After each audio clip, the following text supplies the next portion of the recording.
Mungkin kita lihat ya, Mr. Fu Kok Hui ada di sini ya.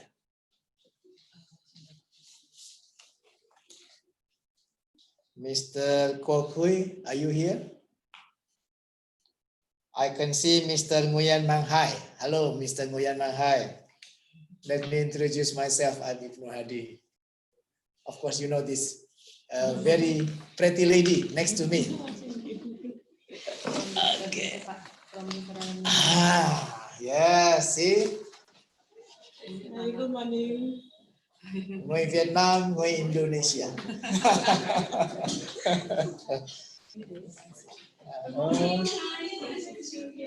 Halo.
Oke, para peserta, bapak-bapak, ibu-ibu, ladies and gentlemen, time already now 5 minutes past 10 o'clock. Let's start. Sorry to be a bit late. My name is Ibnu Hadi. I'm the Indonesian ambassador to the Socialist Republic of Vietnam. I have been here as the ambassador since early 2016, so it has been more than 4 years. I'm very happy to meet you all, ladies and gentlemen, although we meet online, but I believe the topic is quite relevant. We are talking about the digital economy opportunities, both in Indonesia and Vietnam. You know that digital economy is one of the main topics, not only in the world, but also now is being one of the theme in the ASEAN perspective. So now ASEAN chairmanship happens to be in the hands of Vietnam currently. And one of the theme is the digital economy. So we will see definitely this year there will be some announcements, some agreements, some deliberation on the digital economy topic. You know that the ASEAN summit, yeah, the next one, because there are 2 summits. The next ASEAN summit will be held in the middle of November 2020. We don't know whether it will be online or it will be face-to-face. Yeah, it's too early to say, but hopefully the situation is getting better. Okay, with me, I will introduce you once again. On my right side, this is Mrs. Nguyen T. Min Huyen. Yeah, he's the Deputy Director General of the Vietnam E-Commerce and the Digital Economy Agency from Ministry of Industry and Trade. And next to the next one, there's also a lady. She represents the National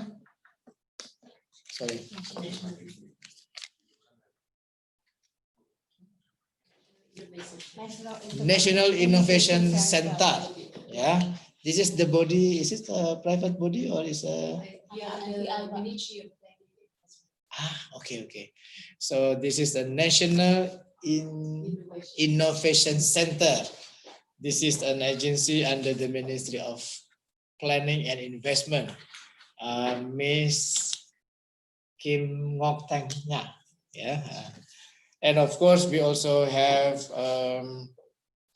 other speakers. Yeah. Among others, we have Mr. Vu Kwok Hui and Mr. Nguyen Man Hai. Both are from this one NPI, yeah. Okay, this one. Mr. Nguyen Man Hai is also already present. Yeah, I saw his Nguyen Man Hai. Okay, I heard that you are in Germany right now, Mr. Hai. Okay, I think he's somewhere. And we will have Miss Nguyen Nha Kuyen from the Startup Vietnam Foundation. I hope you already here. She's already here. Okay, good. Then we will also have the players, the business players in this particular important topics or sector is Miss Huyen T Mai T or Miss Apple. I happen to know her. She is the Vietnam country manager of Traveloka. You know that Traveloka is a application for the travel and ticketing, online ticketing and travel from Indonesia, but operating in Vietnam. So Miss Apple is happy to join us, as well as Miss Valeria Van Vu. Miss Valeria Van Vu is from Ventura Capital. This is also an extended company from Indonesia. Yeah, I hope both of these ladies already participating. Yes, Yep, I'm here. This is Valerie. Hello, Valeria. Yeah, nice meeting you. Good morning, Mr. Ibnu and everyone. This is Apple. Yeah. I'm very familiar with your voice. Yeah, Miss Apple. How's everything in Ho Chi Minh City? It was training a lot for last few days, but yesterday and today the weather is raining. Okay, excellent. Once again, we just hope that everything will be getting better. Yeah, in the midst of COVID-19. Without further ado, allow me, I just opened it, yeah, and then allow me to say a few words and allow me to give a presentation. Please, we can start. Yeah.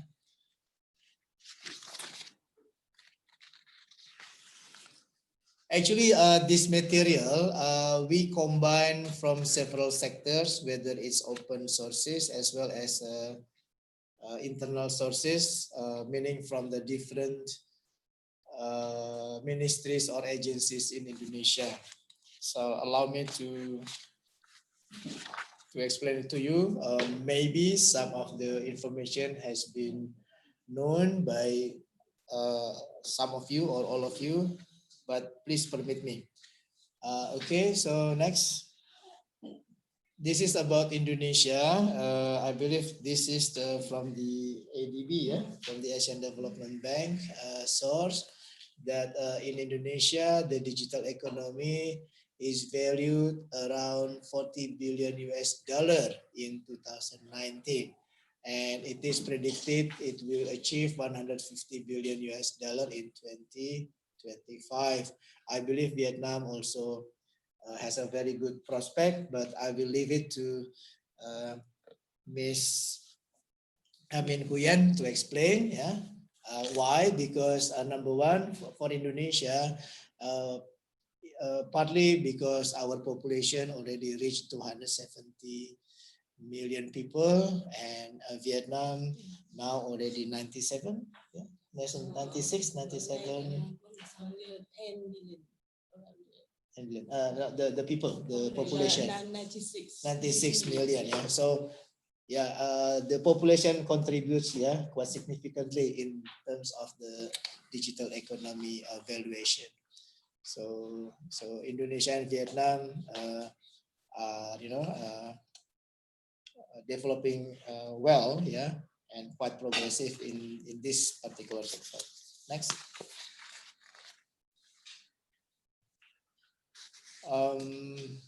You can see that the growth of information and communication is more than 7%,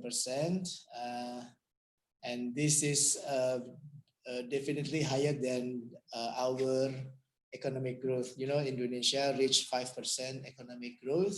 So the growth in the particular sector of information and communication definitely higher than 5%.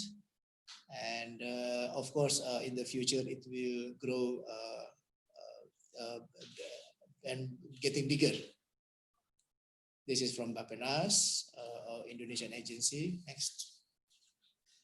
I think this one you can find it from the open sources, from Hootsuite.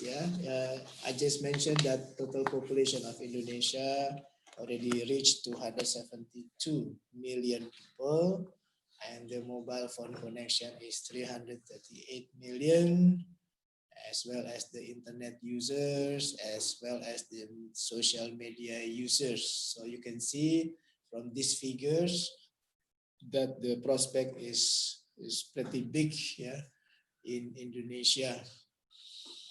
Next. Focusing on the e-commerce, you can see that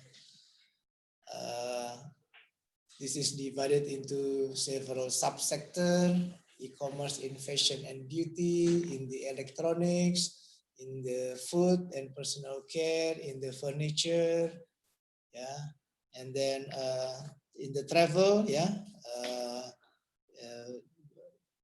based on the data in January 2020, for travel, Indonesia spends 13 billion US dollar. Of course, one of the player, as I mentioned, is Traveloka, but of course there are some other players: digital music, video games. Next. So this is the growth of each subsector between 2018 and 2019. So you can see the growth from 2018 to 2019 for fashion beauty is more than 50%. For travel is 15%. For food, we have a Grab food, we have Go food. In Vietnam, you have many things, Yes. online, and then food for delivery. fashion, electronics, foods also, and focusing on the transportation and finance. Yes. So you can see in Indonesia for food, it is growing 60%. It grew 60% from 2018 and 2019. I believe this year it will grow much faster because of COVID-19. Because everybody stay home, and then they just order, by online. Next. This one is ride-hailing market. The players in our countries, especially Vietnam and Indonesia. We have Grab, we have Indonesia. We have Gojek.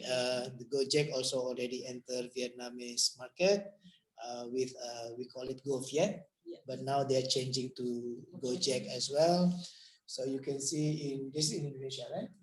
In Indonesia, the number of people using digitally enabled ride-hailing service is 21.7 million.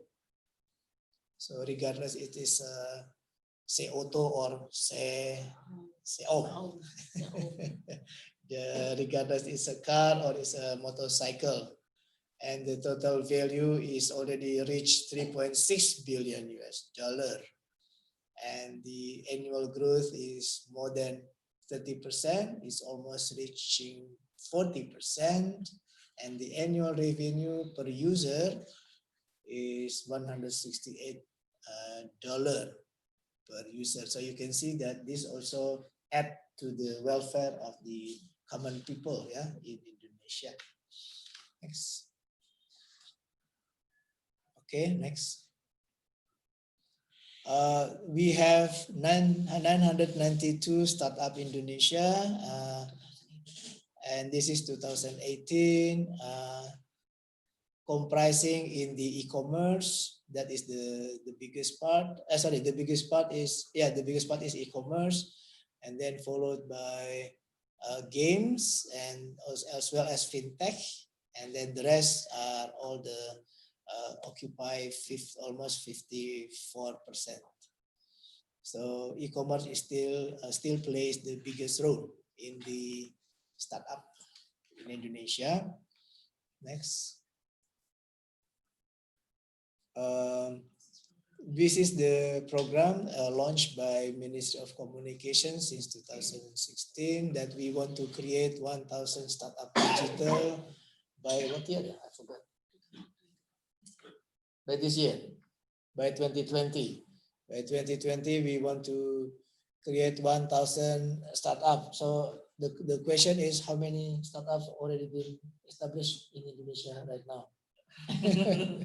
Okay. Maybe somebody can give more specific information on that.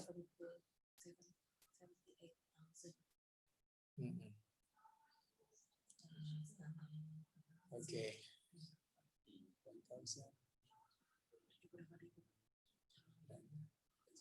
Okay, next. Berikutnya apa? So now we can see the unicorn. So this is the biggest player of our startups in the Southeast Asian countries. From the data, I observed that the biggest players are mainly located either in Singapore as well as to some extent in Indonesia. I think Malaysia also they have, yeah. Vietnam is, yes, that is VNG, yeah, you know, yeah, that is one of the unicorn in the Southeast Asia. Of course, you know Lazada, yeah, Grab, yeah, very famous, yeah. C is the one who owns Shopee, yeah. So that is based in Singapore. In Indonesia, you know, besides Gojek and Traveloka, these are two players already operating in Vietnam. We also have e-commerce like Bukalapak, Tokopedia. They are pretty big, but they are not known in Vietnam, and also JD. Yeah. OVO is the fintech, yeah, finance, online finance. The Philippines also has player. Next. So this is more in detail, yeah. So you could see for the giant e-commerce, Tiki, I think Tiki is in Vietnam, yeah.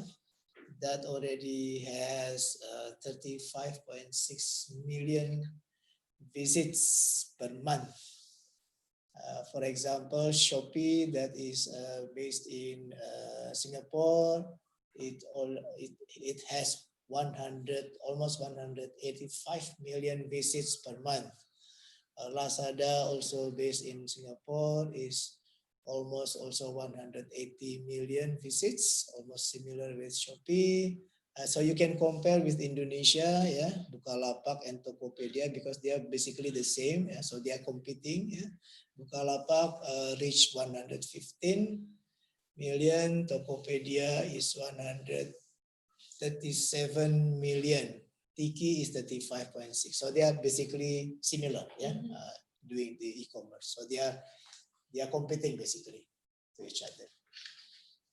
Okay, next.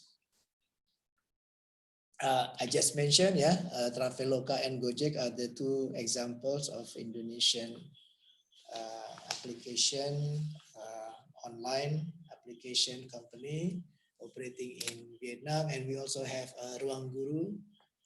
In Vietnam, it's called Kian Guru. Actually, for Kian Guru, I don't know exactly the arrangement between Indonesian company and the branch here, whether it's I don't know, like a franchisee or royalty or directly owned by Indonesian company. And that one I don't know. Ada informasi? Is is Okay. Valerie here? And sorry for disruption, but Ya, silakan. it's directly owned by Guru. Oh, but directly, yeah. Yeah. Okay. Congratulations. Yeah. Yes. Okay, maybe we later get the explanation more detail, yeah, Valerie, from you. Okay, next. This is just in general data about our bilateral trade. In 2019, actually we already reached more than 9 billion US dollar. It means our export and our import from Indonesia to Vietnam, both ways already more than 9 billion. Actually, our target is to achieve 10 billion US dollar, and we wanted to achieve by this year, 2020, but it seems we have to be more patient. Maybe we have to wait for 1 more year by next year because of the COVID-19. The trend, of course, everywhere, not only between Indonesia and Vietnam, is rather a little bit decrease or a little bit stagnant.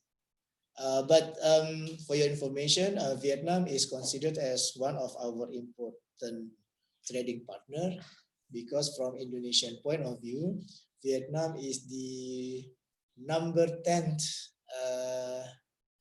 export destination after, of course, after China, US, Japan, Singapore, India, yeah, and Korea, and number 10 is Vietnam. So Vietnam is also important for Indonesia in terms of trade. Yes, in some commodities we are competing, for grabbing the international market, but in some other parts, we are complementing to each other. So you can see from the figures already 9 billion US dollar. Next. Okay, this is similar with the previous one. Next. This is the investment in startups by country 2019. I believe this data came from where? ADB? No, from Singaporean venture capital.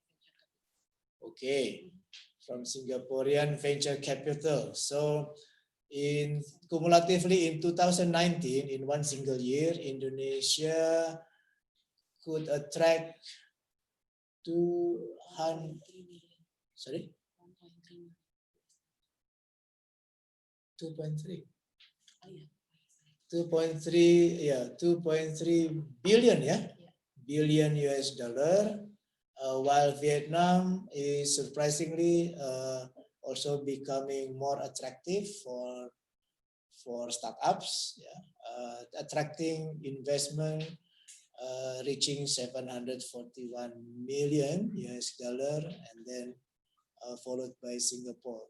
So based on this data, and I read in the newspaper, for the first 3 months, this year, Vietnam, Singapore, Indonesia is still the main attraction for the startups. I read somewhere in the newspaper. So based on this data, you could see that the prospects of startups in both in Vietnam and Indonesia are still prospective and even growing. Okay, I think that's all. This is just an overview.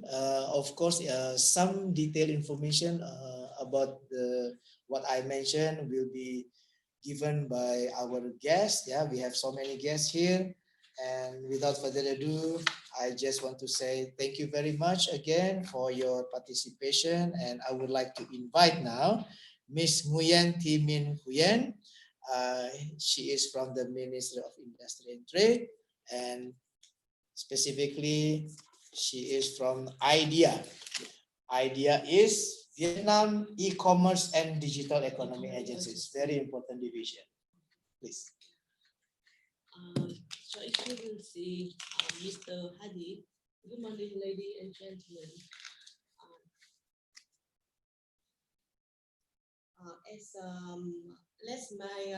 Let's I introduce about my agency.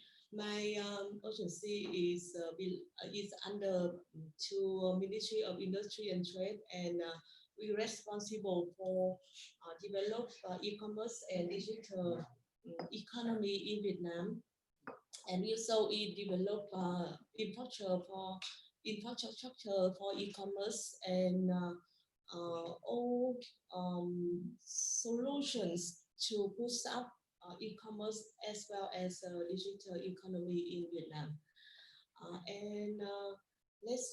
I brief some indicator about the growth rate in e-commerce in Vietnam so far.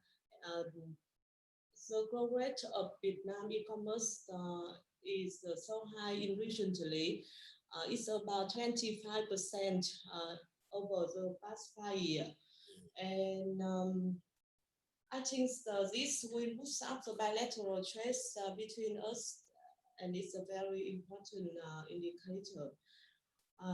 Let's move to our slide. We focus on two parts. The first one is the snapshot about e-commerce in Vietnam. Next slide, please. Our population is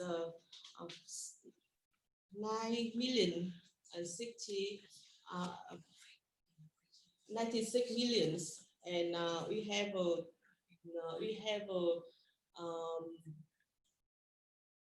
145 millions mobile phone connection.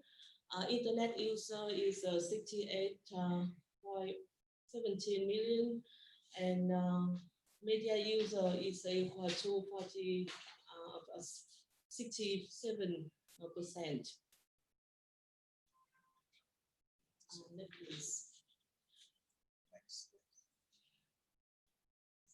And in the year 2019, the e-commerce, the retail e-commerce scale is around $10 billion US, and online spend per capita is increasing gradually. It is 160 in the year 2015, and in the year 2019 it's 225. And the table so to you some indicator about the rating, the effectiveness of shopping channel by firm, and you can see here the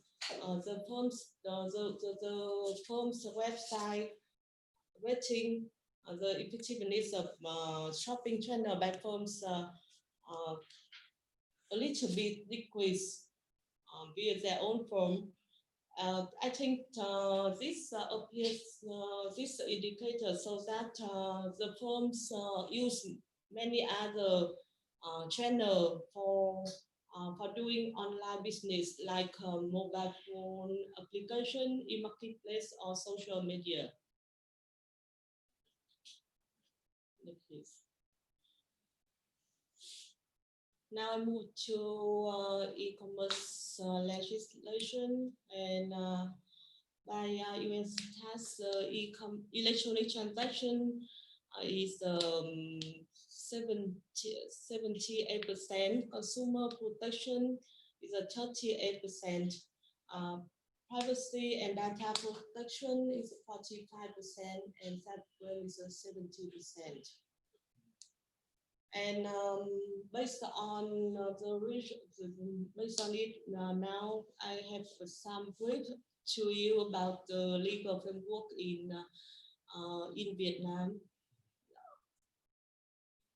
The Vietnam e-commerce and digital economy based on some main law, like e-transaction law in the year 2005, law on cyber security 2018, Law on Protection of Consumer Rights 2010, and Law on Law on Network Information Security 2015, Law on Information Technology 2006, and especially in e-commerce sphere, we have a decree number 62 on e-commerce management. And it's not mentioned yeah, here. decree number 52 on e-commerce management. Oh, that one, yeah. Yeah. That was in 2010. In 2003. 2003. Another decree under the laws. Next, please. For supporting policy for digital economy, I focus on the decision number 645 is a comprehensive master plan on e-commerce and development for the period of 2021 and 2025. Just promulgated by our Prime Minister in May, and the decision number 749 year 2020 is a national digital transformation program by 2025 to 2030.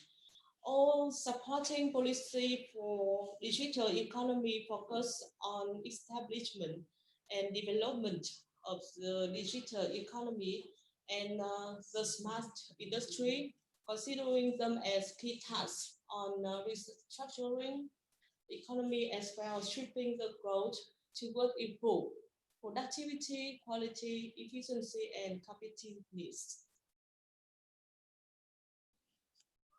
I mentioned some key solutions in master plan on e-commerce development for the period 21 to 2021 and 2025.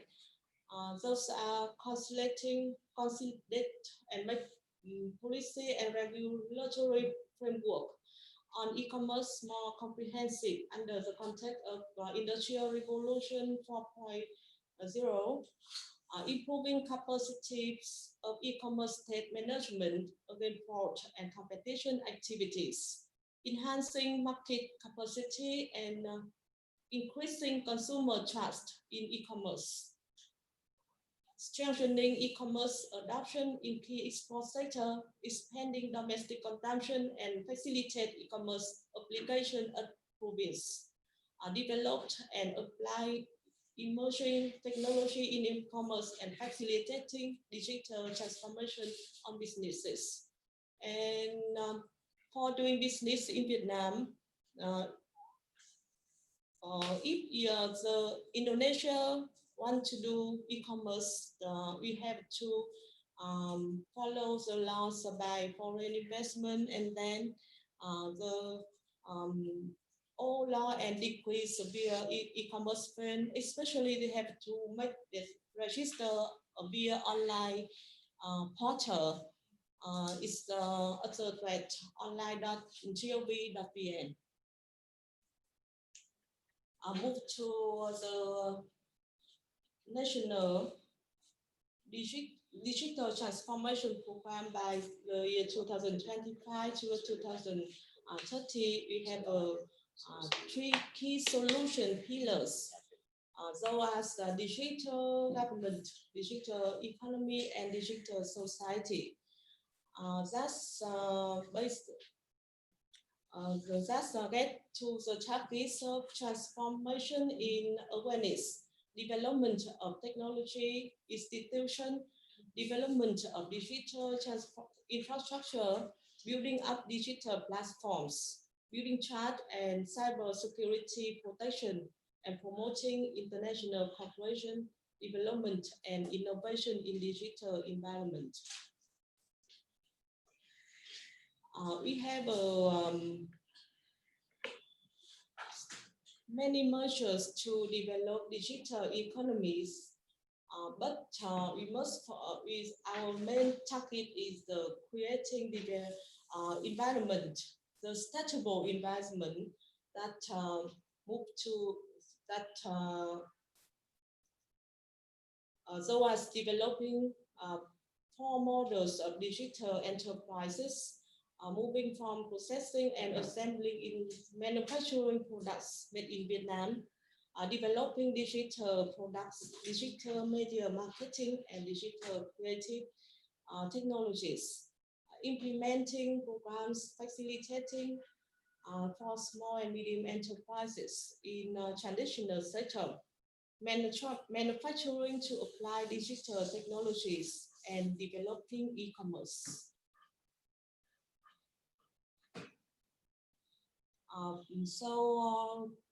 I just share with you the snapshot of e-commerce and digital economy in Vietnam, and also the snapshot about the law framework for in this firm. And thank you very much. Thank you.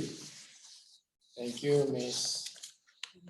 Nguyen, yeah, Ms. Nguyen, yeah, for your remarks. And allow me to directly proceed to Ms. Nga, yeah. Ms. Nga, again, she's from the National Innovation Center of the Ministry of Planning and Investment. This is also another important agency. Please, Ms. Nga, you have the floor. I think you can.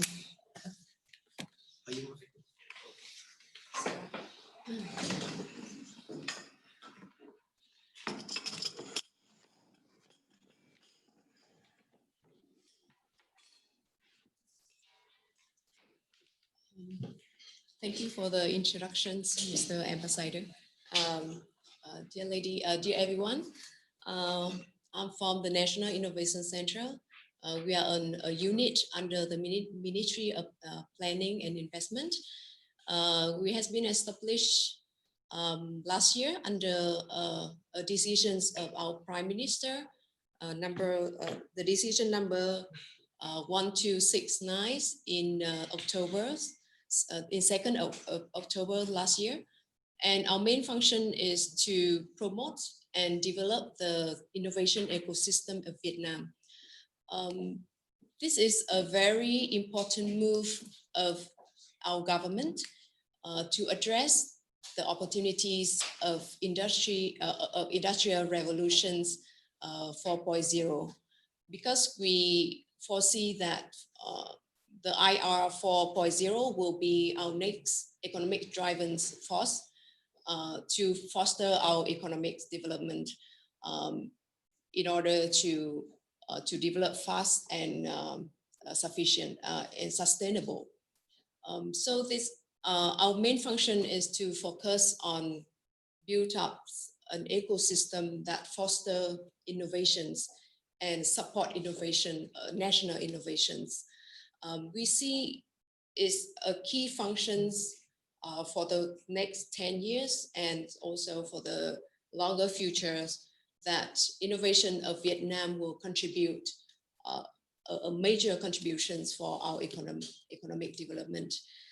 In that sense, we are nowadays we are performs many responsibilities.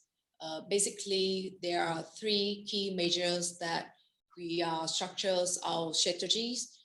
The first one is to develop a dynamic ecosystem for innovations. The second one is to support startups and corporate to implement innovations in their operations. And the third one is to provide additional trainings and basically educate our human resources, the future human resources, to equip themselves with innovation knowledge, basically knowledge about innovations, national, international innovations, and new technologies, how to manage innovations in corporates, in organizations, and in businesses in general. So there are three major that NIC are focusing right now, and we are planning for 3 years plans, 5 year plans, and also 10 years plans. In our definition, ecosystems cover a lot of players and stakeholders. For example, like startup is one major and had to say a dynamic players of our innovation ecosystem, because startup will generate ideas and transform the idea into technologies, products, and commercialize the ideas into the market. So one focus of us is to build and incubate potential startup and ideas and have them to commercialize the idea into the market. We have some figures that very positive about our startups in recent years. For the last year, the numbers of startup investment is more than $800 million in 2019. And for the first 5 months of 2020, the investments raised up to more than $184 million.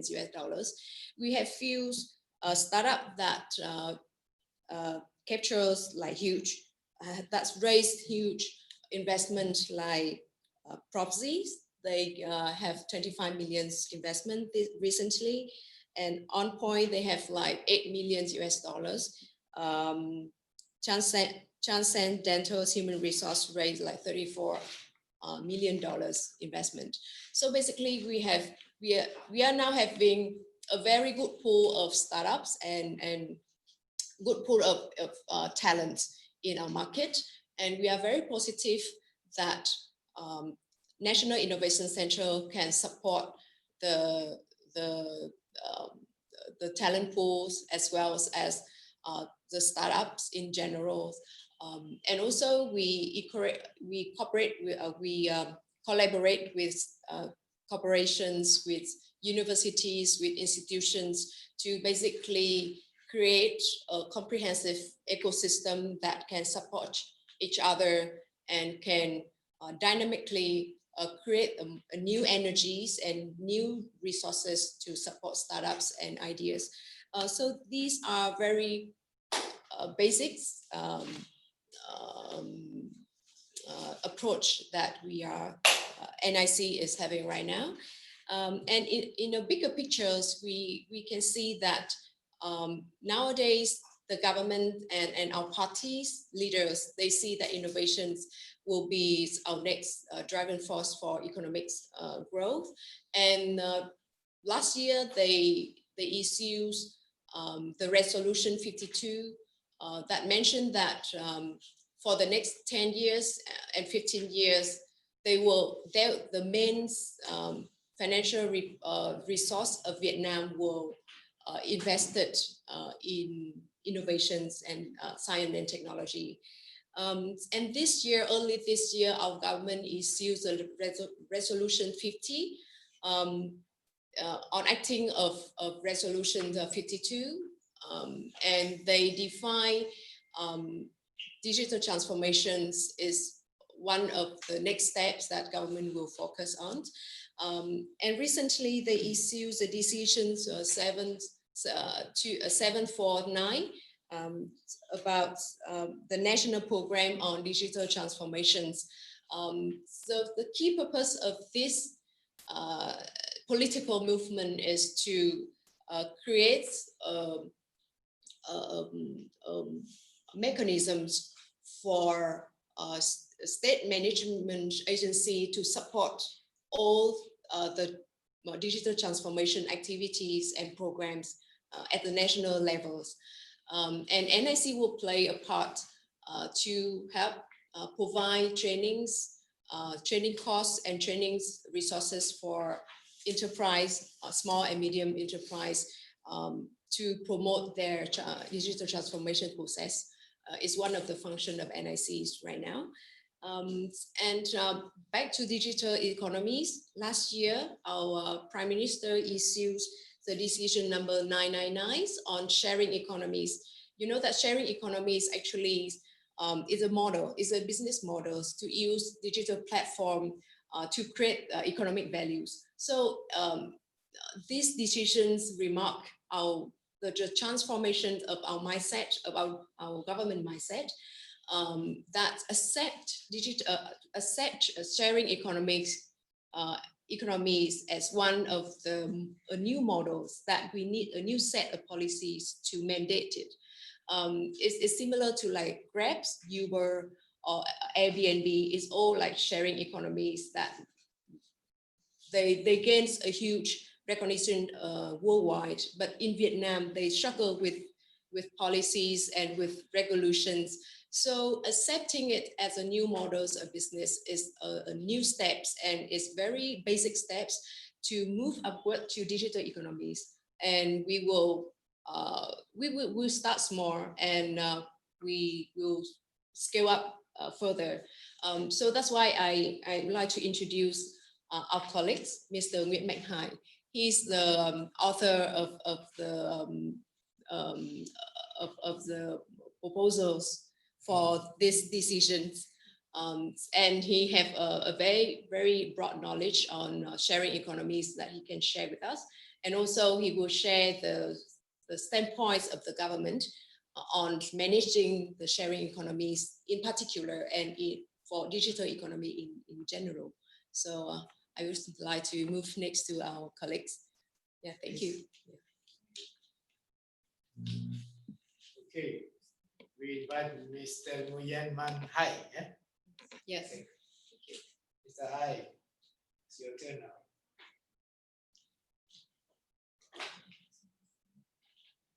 Yes, please. Can you unmute? Unmute. Please unmute your audio. Unmute.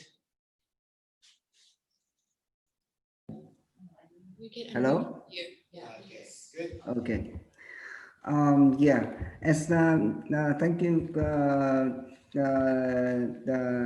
Mr. Abdul Hadi, the ambassador, and also the Ministry of Planning and Investment for inviting me to participate in this very interesting forum. And I'm very happy that I can participate in this in the form of online, as now I'm in Berlin, so a little bit far away from Hanoi.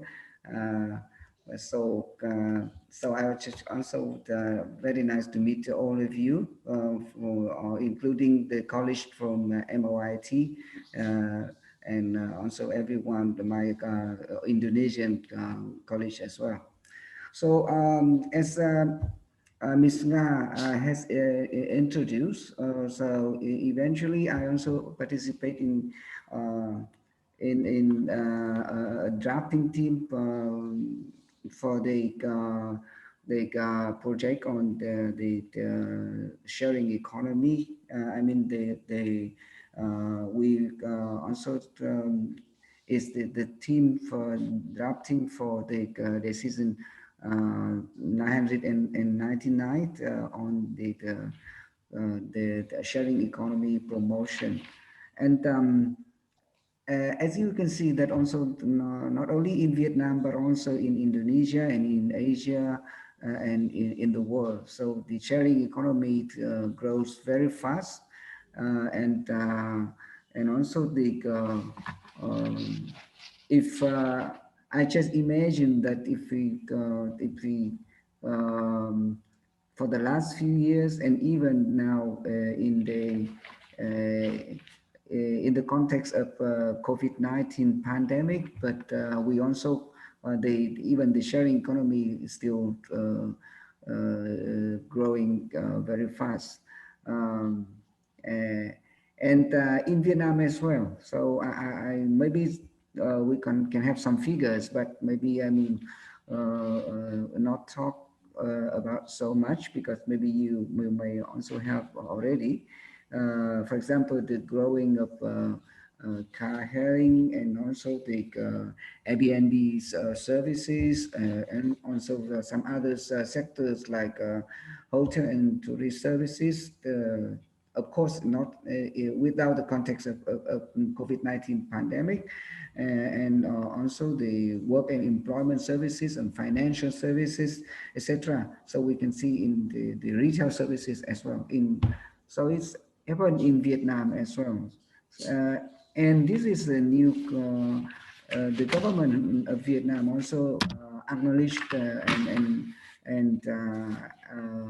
have been aware uh, of the demand for adjusting and uh,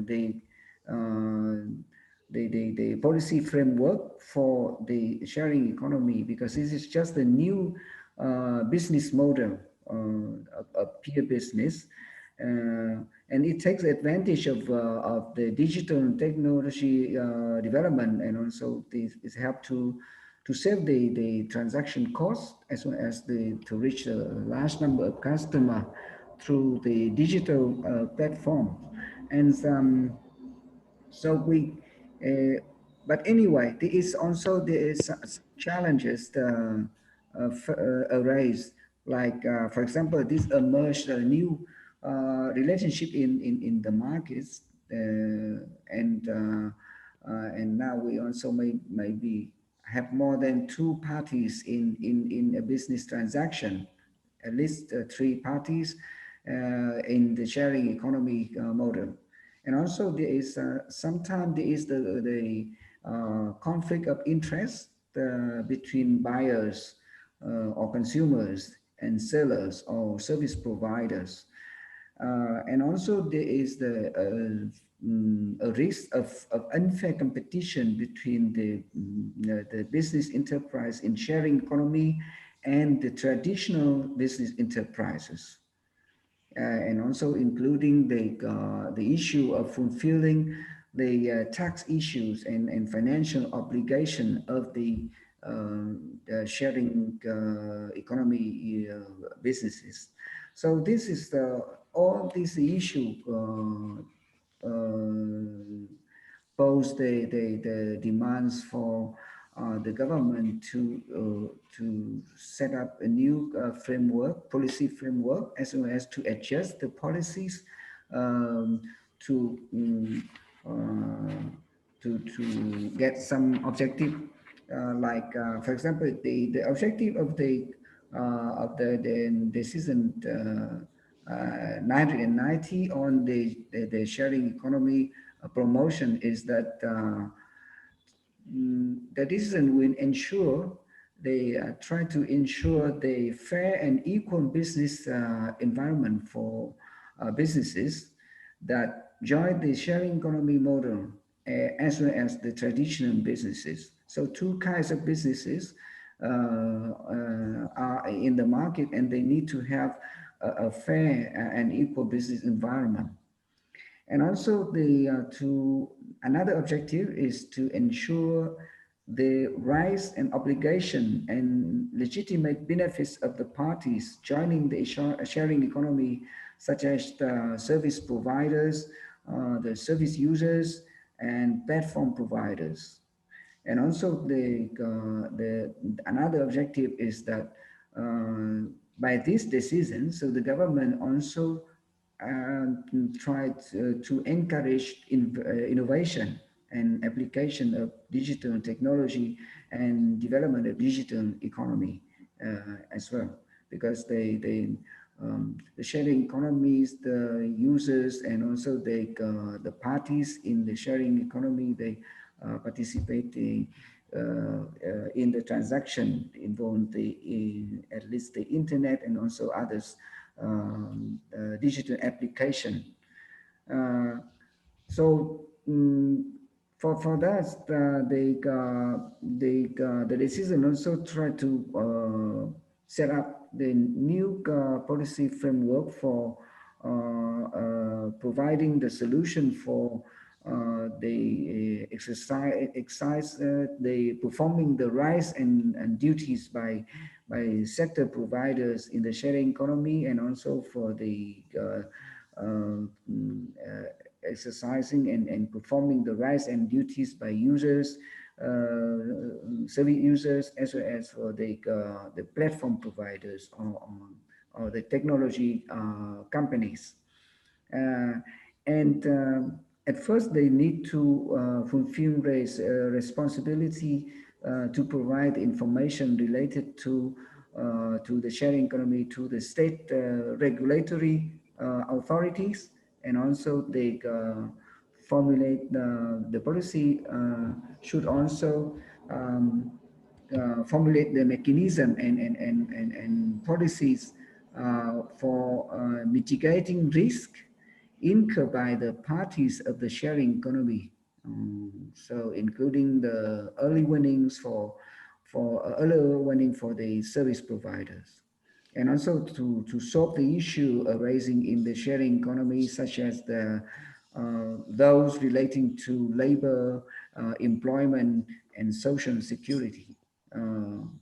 And also try to have some solution to design the specific policies for supporting service providers that join the market through the simplified licensing procedures and provision of financial support for individuals or startup operating in the shares-based model, and also for the service user as well. So we also in the project and in the decision, so they will try to improve the service user capability to understand the use of digital economy related services and law and regulation on the digital contracts, and ensure the occupational safety and the safety in settlement for digital contracts.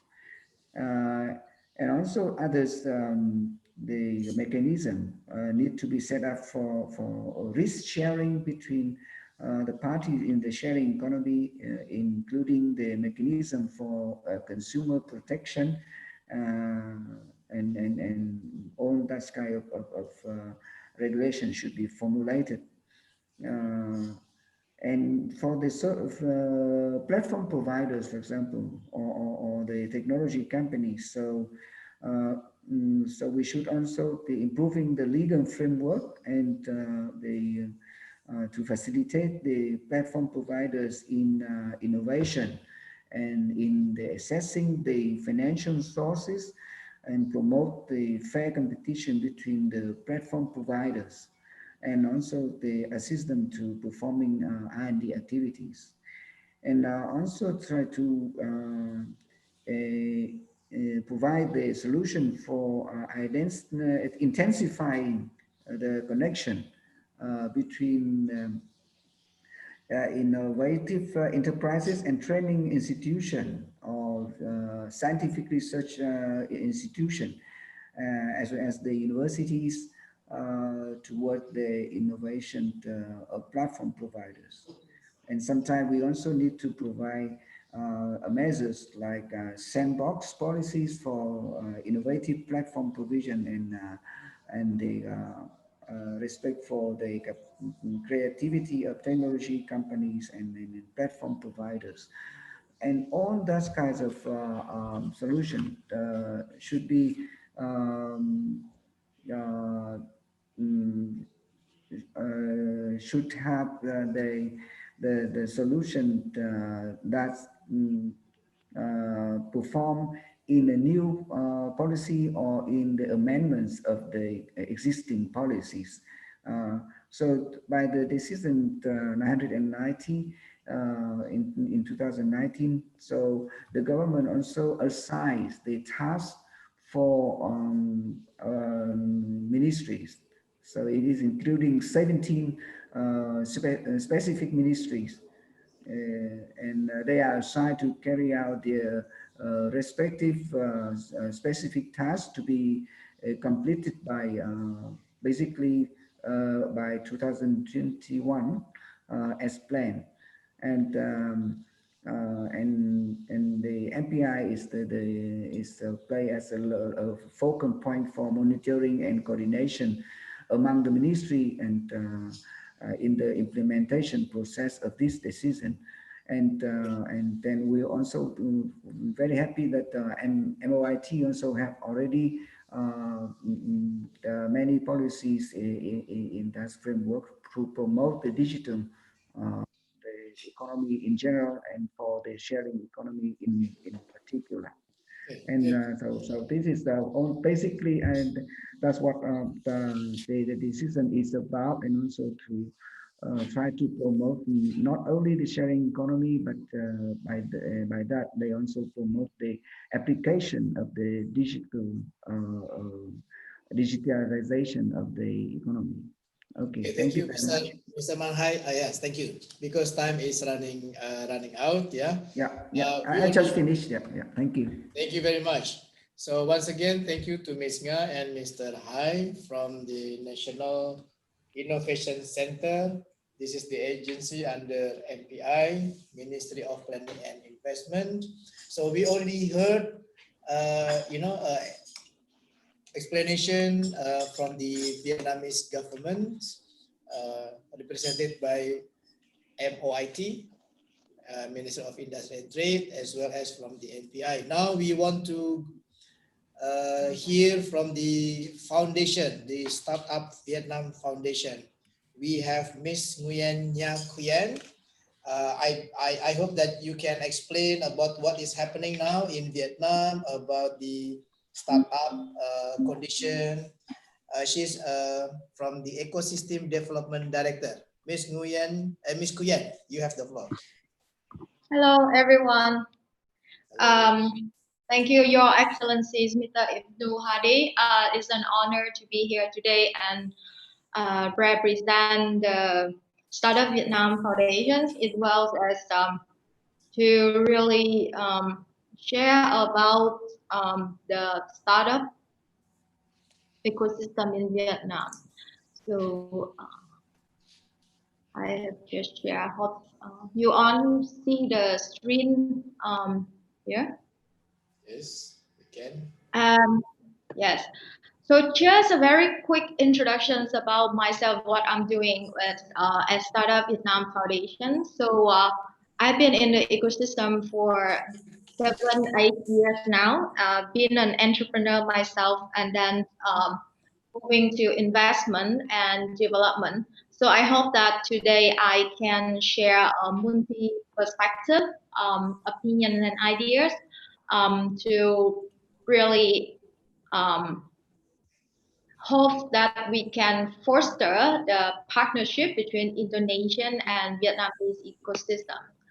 So about Startup Vietnam Foundations, we are non-profit development organizations that covering innovation ecosystem development and entrepreneurship cultivations to push the sustainable economic growth of Vietnam on national and provincial scale. So up till now, SPF has been active in more than 28 provinces and major cities of Vietnam and impacting more than 10,000 people since our establishments in 2014.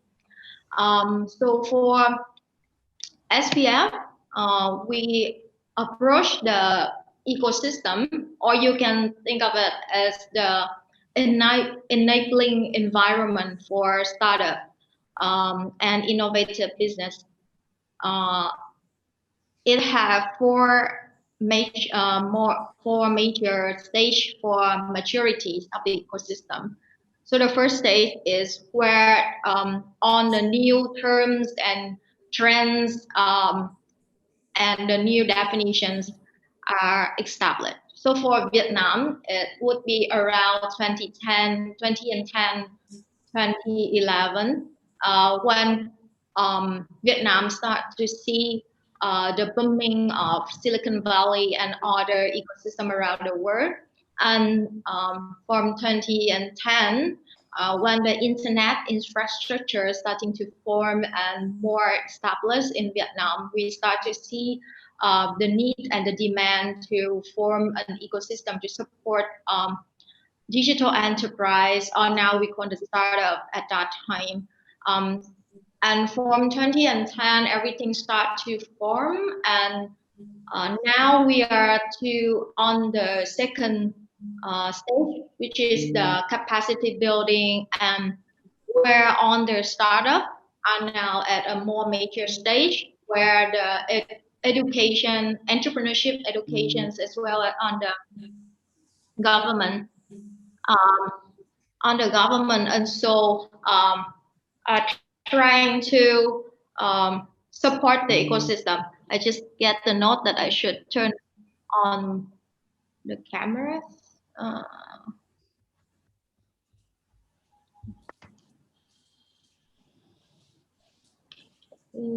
Just a moment.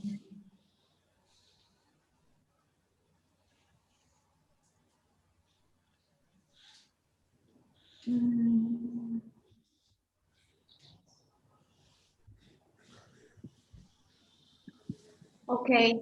And then what we are trying to do when the ecosystem is moving forwards to the next stage is to develop the collaborations between all the stakeholders, such as corporate, the capitals, the mentor, the expert, the universities, government, and on at the national and provincial level to support the competitiveness improving for enterprise, youth development, and also the financial inclusions, or you can call it the early stage investment in terms of startup scenario. So that's just a very quick and overall picture of what SPF is. So for Vietnam,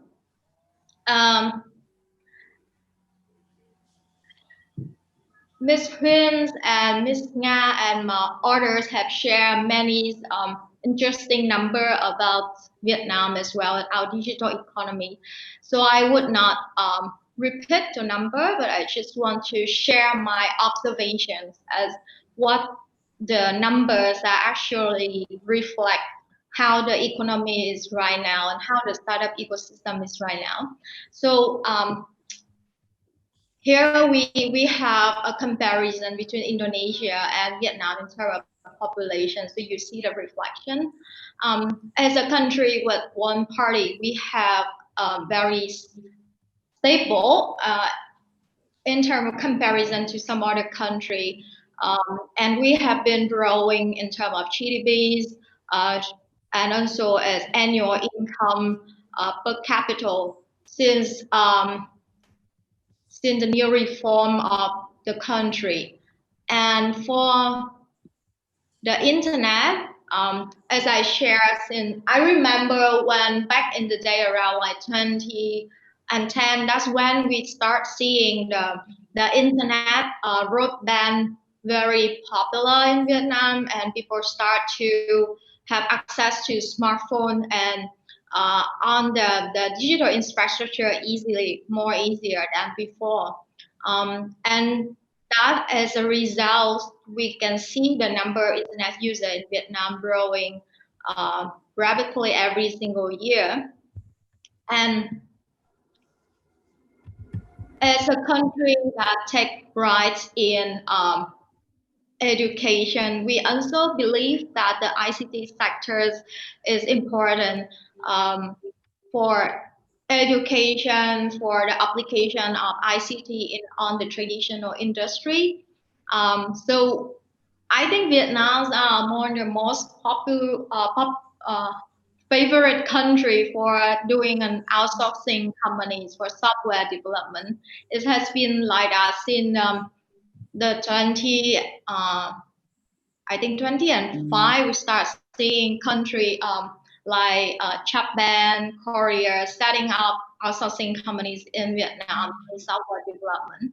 And now we have seen a new trend of all of the outsourcing companies now moving to develop their own products and service, and they are forming the next generations of startup for Vietnam.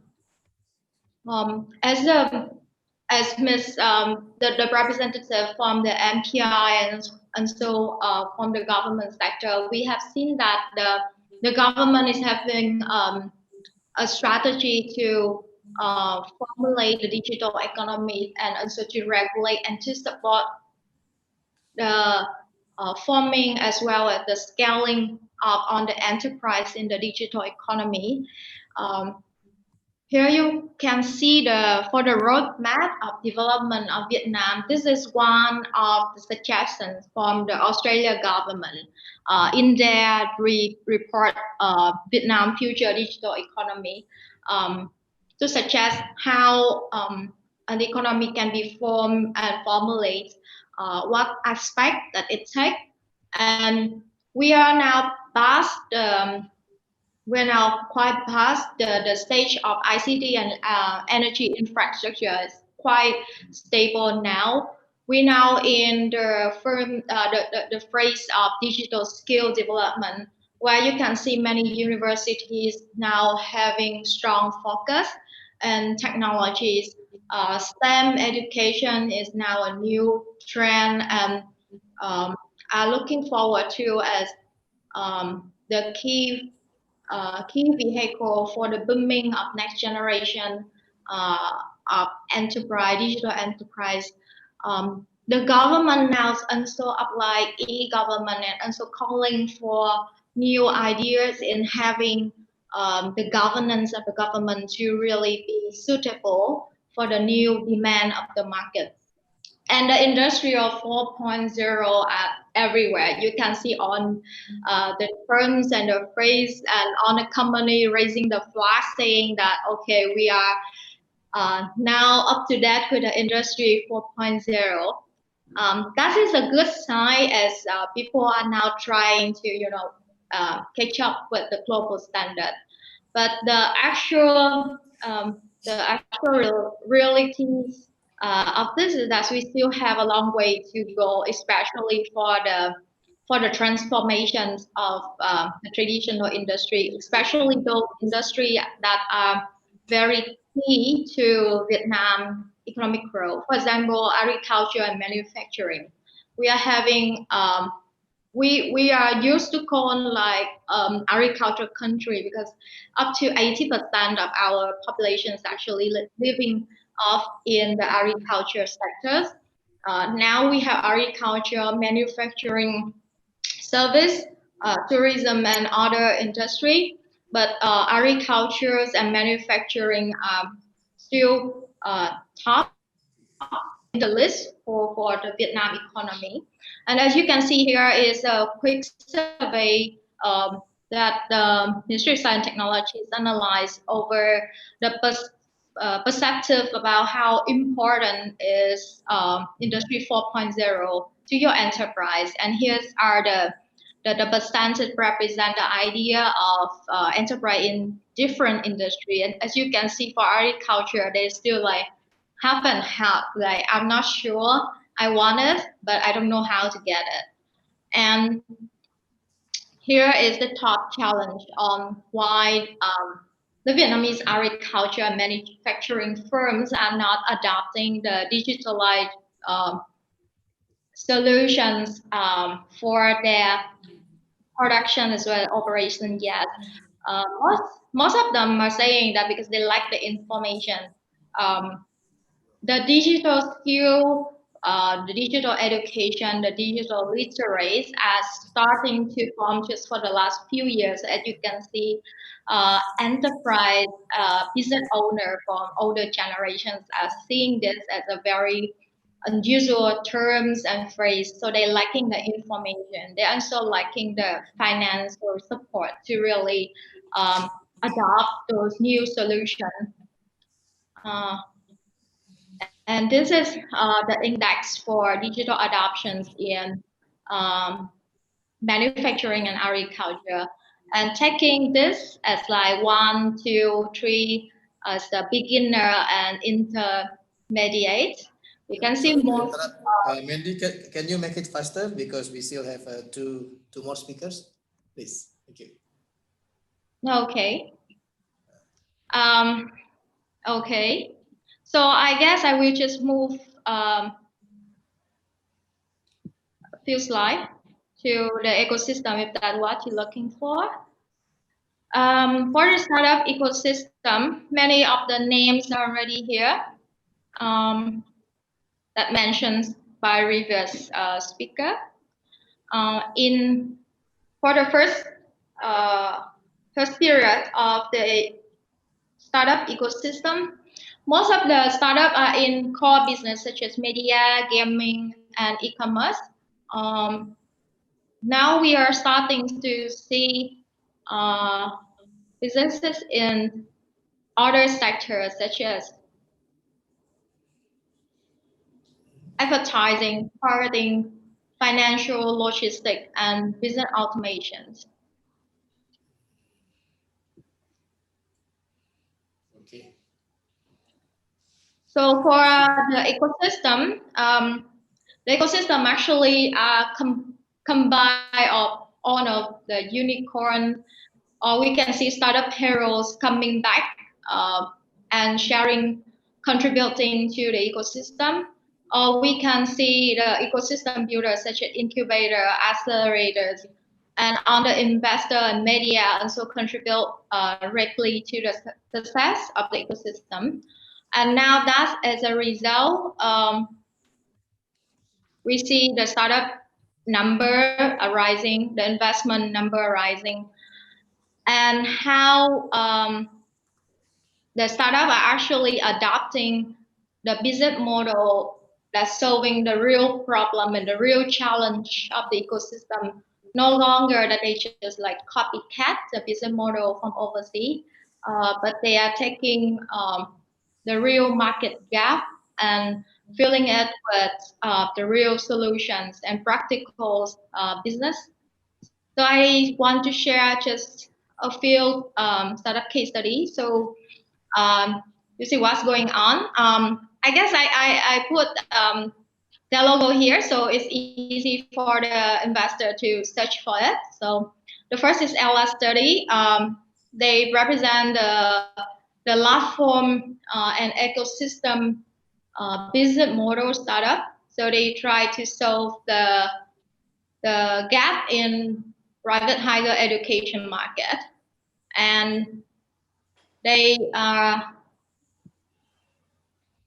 expecting to support the revenue generate to 8 million in 2021. And they are calling for 300K, just for the information, so to see the reflection between the revenue generate and the round of calling for startup. Second is Chicon. They are solving the problem with call center. This is actually the backbone for e-commerce. And they have won several competitions as well as highly recommended by their B2B customer. And not just the tech-based startup, but we see also tech-enabled and social enterprise, for example, Journey Absence. They're solving the problem of disabilities not having proper education for career development. So they develop 5-star standard chance of hospitality, and they hire on the disabilities trend down and doing the franchise model for this. So this is what they achieved in the last 3 years. And despite the fact that their employee are vulnerable population, they still receive very high rating from the customer. Excellent. So yeah, we don't have a lot of time, so that's just a quick overview. For those who want to know more and more in detail, you can contact me and I can share you the slide with you. Very good. So everyone can you put again your address, Mandy? Your address, the last page of your presentation. So everyone who wants to make contact with Mandy, these are the address. Okay, while you are all taking notes of this address, I would like to. We still have two speakers, but let me give you some highlights. Yeah, about the economic progress of our both countries. Indonesia for quarter 1, the economic growth recorded at 2.9, so it's almost 3% plus. Quarter 1 means January, February, March, and then quarter 2, yeah, it's just been issued. Yeah, the data just weeks ago or 10 days ago, minus 5.3% for quarter 2. Vietnam, quarter 1 recorded 3.8% plus, plus 3.8%, and for quarter 2 is still plus 0.36. The question to all of us is how much the contribution of the digital economy companies or enterprises. I want any of you will reply these questions later, because in cumulatively, for example, Indonesia is minus. Yeah? We assume that during the COVID-19, maybe not all, but most of our activities are conducted online, right? Yes. So presumably the business must be increasing, right? So the question is how much contribution of the digital economy into our GDP? That is, maybe later on we will discuss, because it becomes quite interesting. Yeah. During COVID-19, everybody will buy food online, make a transaction online. Everything is online. So I believe in general, digital economy enterprises, e-commerce, maybe finance, maybe logistic, maybe they are all, I assume they are all positive, or not only positive but also expanding. But overall, the contribution to our economy, it seems not so much significant. Yeah, for Indonesia, it's still minus 5.3%. Vietnam is 0.36%. Okay, I leave these questions to all of you, and then if you have any answer, you can type it or you can say it later. Now I invite Miss Apple to introduce about your business, Traveloka Indonesia, operating in Vietnam. This is again what do you call it? The travel and ticketing online application business. And you also at the end, Miss Apple, I really want you to tell us what happens in your business for the last 3 months. Plus, minus, stagnant, and then why? Thank you. Miss Apple, you have the floor. Again, good morning, everyone. Thank you. The ambassador has given me this chance to attend this meeting. My name is Apple T, currently the country manager for Traveloka Vietnam. Traveloka had, sorry, can Ms. Vin show my presentation? Yes. Yeah. So Traveloka had joined Vietnam market in the end of December 2015, and we were building a very good team to grow in Vietnam market in mid 2016, and starting on that, Traveloka Vietnam, we becoming the fastest market growing in Southeast Asia, among another country as well. Traveloka is a very popular lifestyle technology platform. Can you go next to the next slide, please? Yeah. Next slide. Yeah.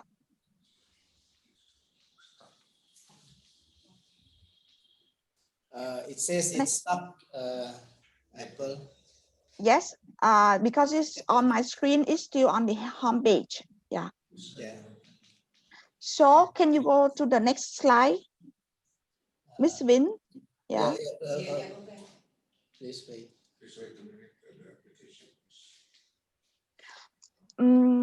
we are a very popular lifestyle technology platform. In that, we enrich the lives by empowering people to discover the world around them. On our app, we offering many products and services. Yeah, that will include on the travel and experience in one platform. I just want to check, like in our meeting now, how many people has download our app. It's very simple and convenient for the user. Yeah. And on this Traveloka time, we are using the empowering discovery. And we think and we believe that with our human-centered technology, we want to become Sorry the to slide interrupt. still there. Apple, can you do it yourself? Yes. Because Okay. we only slide share with you. We share the Okay, I screenshot will do the because we cannot do screen it here. share. Yeah.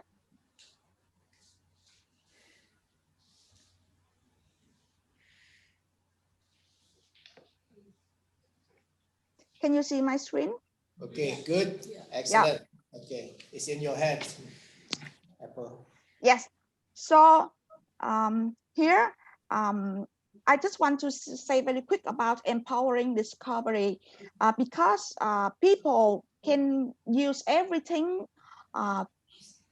like flights, the hotel in their one app, and we believe that this is the make the people dependable, and they can inspire many trips, many activity throughout a platform, and this will make the people to can impart their unforgettable journey easily. Yeah. And currently, Traveloka is not only in Southeast Asia. For last 8 years, we have expanded into 8 countries, including Australia and India. Yes. This is also one of the factors Traveloka would say we are proud of to become the top leading Southeast Asia platform. Yeah. Here is our innovative history. You can see that 8 years ago in 2012, we are just the flight meta search. And in 2013, our co-founder Ferry decided to make the flight booking. And every year, we improve our products and services. And especially in 2020, we are making the Traveloka visa. Most of the products here is we are applying and growing in Traveloka Indonesia. And here is our full journey. As the customer, they can book many things on Traveloka app. You can see there is the end-to-end product, and having we have also the new product we name experience. There we are selling movie, tour, activities. Yes. But on that, we are very proud of. We have the very share of flight booking and hotel. Yeah, on Traveloka. But not stopping on that, we are growing many new products together with the main product. So we also have the customer can do the online check-in on Traveloka as well. You see, Traveloka is we are very happy because we can produce many technology products to the customer. We are quite popular in Southeast Asia. We have 60 million people downloaded. Yeah. And one of the things make Traveloka is closing very close to the customer. We have 40 payments option. In Vietnam, Traveloka know that the customer would like to use cash a lot. So we also is the first OTA. The customer can pay the booking payment fee in the many convenience store, such as Winmart. Yeah. And when we say we are very popular, you can see that we have a lot of fans on Facebook, nearly 5 million, and a lot of followers on Twitter, YouTube. Yes. And but that is we are talking about Traveloka Indonesia in general, and how we can make Vietnam growing as well. As I already mentioned before, Traveloka Vietnam is one of the fastest markets growing in Southeast Asia, together with inside Traveloka. We have been here for years. So currently we are offering the flight, hotel experience, and package airport transfer on Traveloka Vietnam app.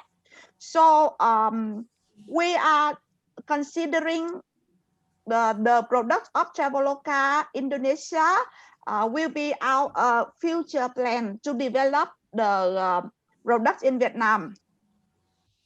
And here, Traveloka Vietnam, we already connected with many airlines, and especially we are the first OTA to connect with 3 major domestic airlines: Vietnam, Vietjet, and Jetstar. Now we call Pacific. And then we already connected with Bamboo as well. We are also is the very popular apps to be downloaded in Vietnam. And here is some information about Traveloka user. And most of our user is female. Yeah, around 63%. Yeah. In Vietnam, yeah, Apple? Yes. In Vietnam. Yeah. Okay. Yeah. So it means women travel a lot, yeah, more than male. Yes, and actually, the good thing we noticed that a woman is very popular to make a tour to arrange for the families also, right? Yeah, and how Traveloka can help Vietnamese? Yeah, we can use Traveloka app. He is the top domestic market. If you notice, people using Traveloka app to book a lot in Ho Chi Minh, Hanoi, and Da Nang. Yeah, in Vietnam, Traveloka is very popular for flight. Yeah, and we are building the good growth for hotel as well.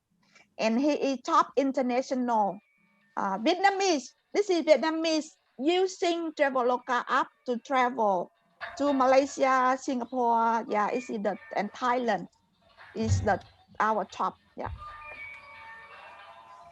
And not only that, we are doing many marketing activities. Yeah, you see, also in many offline in the shopping mall, and we are doing the many offline also 2019. Yes, and he is our partner here.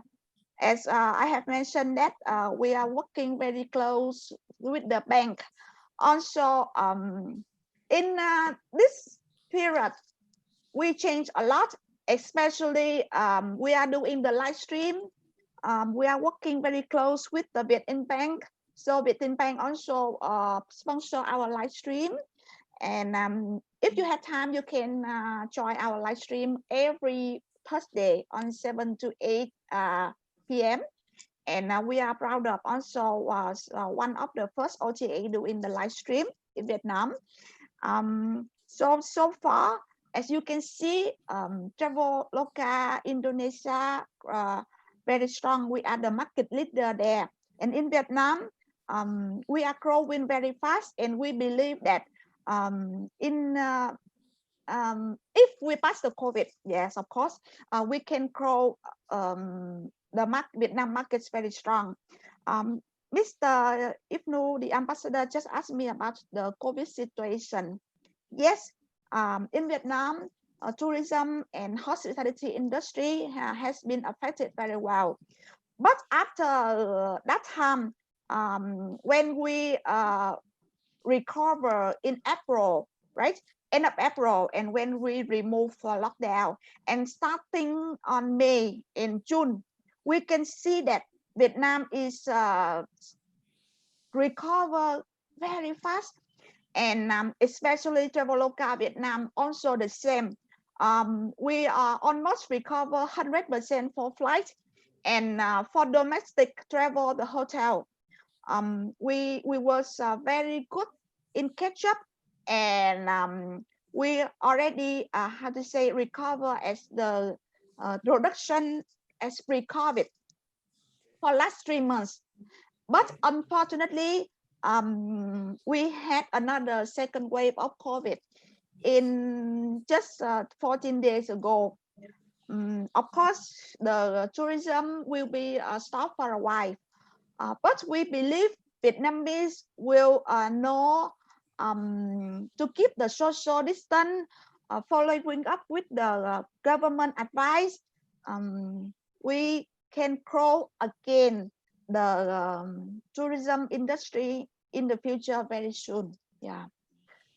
Thank you so much for your attention to my presentation. Excellent, excellent, very good, Ms. Apple. And I'm glad to hear that your business is also recovered quickly. Of course, now with the second wave of COVID-19, we will see what will be the further impact, but hopefully it will be recovered again soon. Okay, so now we move to another company. This is venture capital in Vietnam, represented by Miss Valeria Van Vu. She's the associate of Ventura Capital. Please, Miss Valerie, you have the floor. Thank you, sir. And good morning, everyone. And hope everyone is having a great day.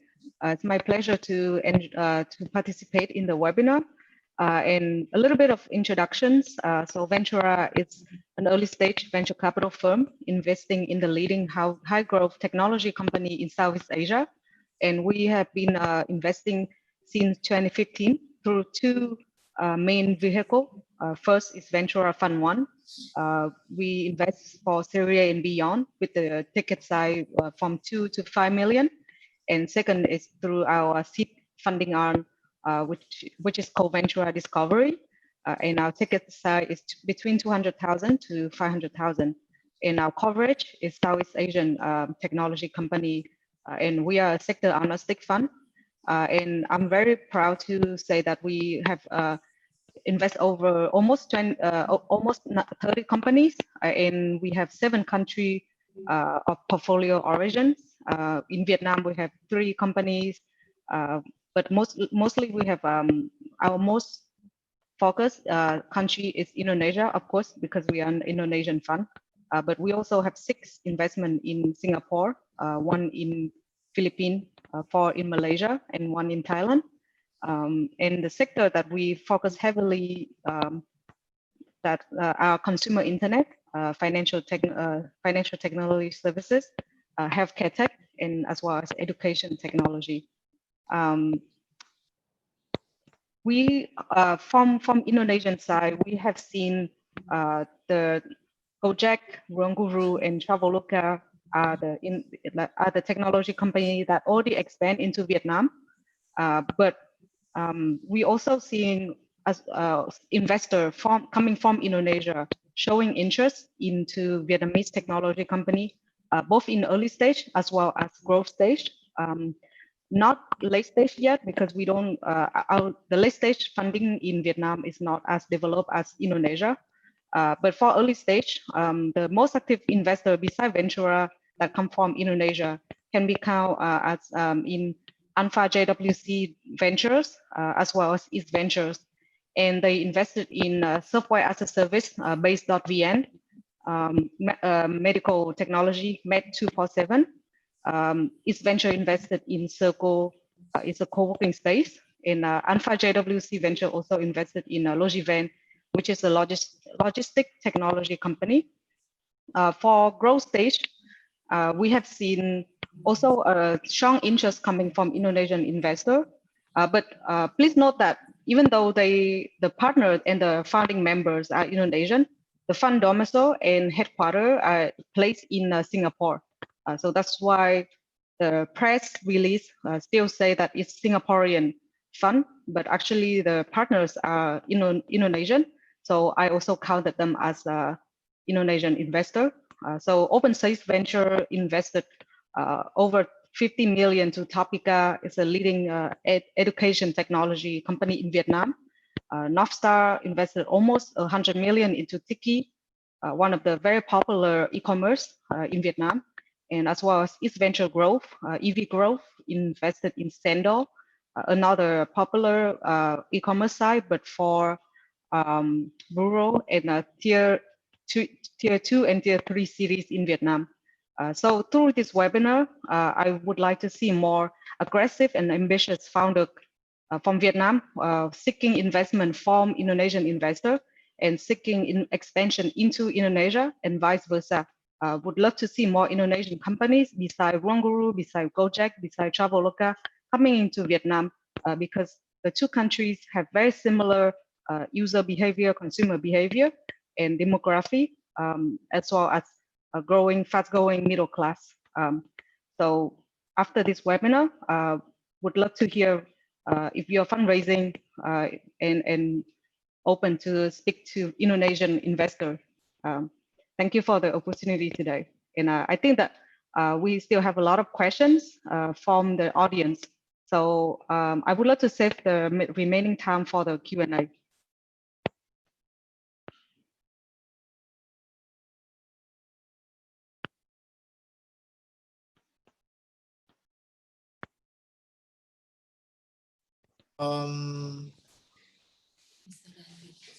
Yeah, I start from Randi. Randi is from Yogyakarta. This is a quite interesting question. That in Indonesia there are now around 27 centaurs. Centaurs is aspiring unicorns, meaning if I'm not mistaken, they are close to be a unicorns, around 27. So they are the startups that already have reached a valuation of over 100 million. I think I asked the question to you, how many centaurs in Vietnam? And maybe you can name the names, of them. Then the next question is that Vietnam is the favorite destination for Indonesian startups for the expansion plan, including for these 27 centaurs. I hope I pronounce it correctly, centaurs, and also maybe vice versa. And Mr. Randy wants to focus on the fintech and health tech, especially in Vietnam, because these two particular sector, they are highly regulated. So the question is, are there any special programs or incentives provided by the Vietnamese government? Here we have MPI and MOIT, to facilitate more investor in the fintech, health tech, in the financial and in the health. Who wants to answer? From Mike? Yeah, thank you, sir. First, I would like to answer the question you raising about the percentage of e-commerce turnover for GDP. And now, so far, we don't have done any survey, the mass survey for this indicator. Now we have the percentage, we do the survey annually and yearly for the percentage of the e-commerce turnover of the total retail sales. And in the year 2019, that percentage is 4.9% of the total retail sales. And our target is in the year 2025, this rate is 10% of the total retail scale. And the total B2C turnover is $35 billion. Mhm. And I think the first question is under NPI.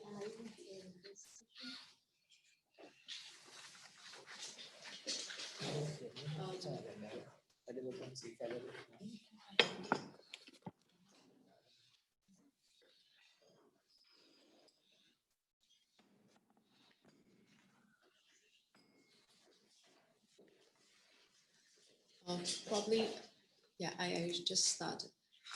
Probably to answer the questions about how many startups that value more than $100 million. I think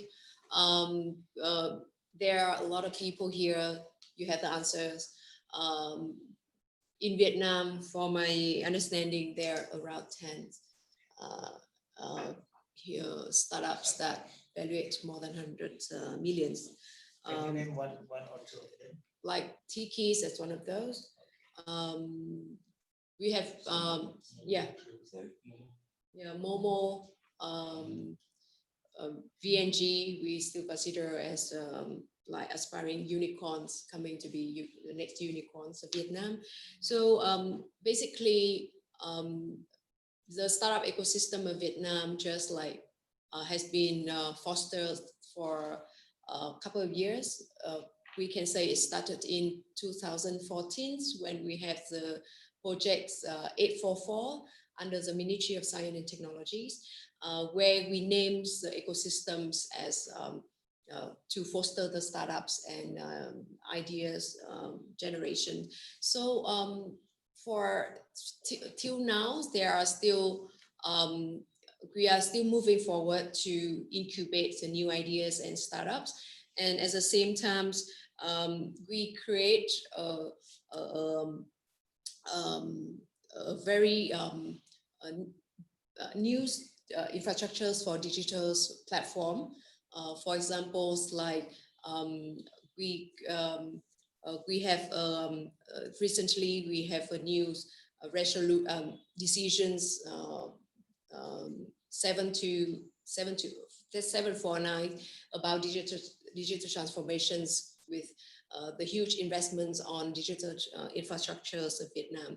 So even though Vietnam is just a very starting point of digital infrastructures, but we are catching up with regional countries, and very strongly there's a lot of startups and innovative ideas that to help us to equip our digital markets with new infrastructures.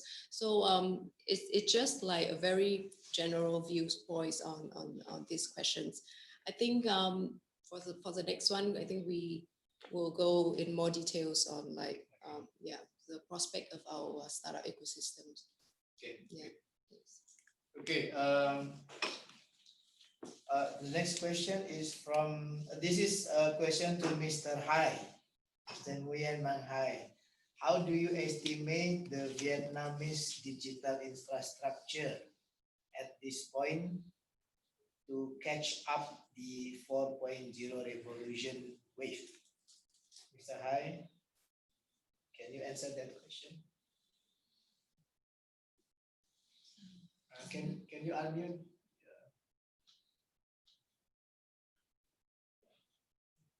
Mr. Hai, you unmute. Yeah, hello. Okay. Yeah.